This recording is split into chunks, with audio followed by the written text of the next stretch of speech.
Hello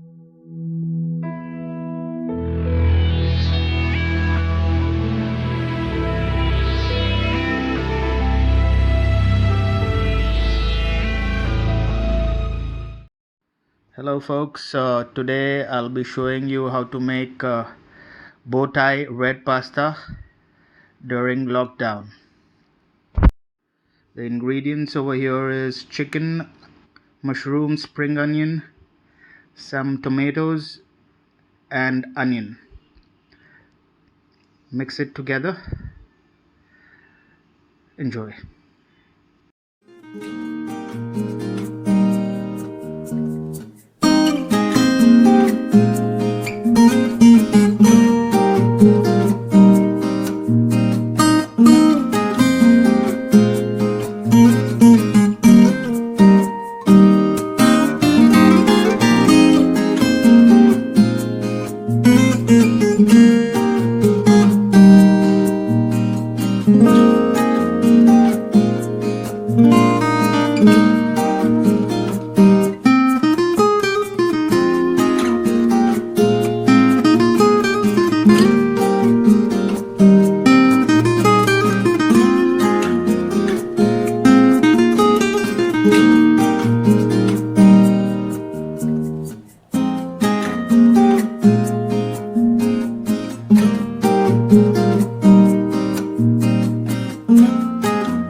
Putting some pasta sauce and some tomato ketchup.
Ready to taste some mouth-watering pasta? Here we go. And don't forget to have some lockdown whiskey along with that. Enjoy.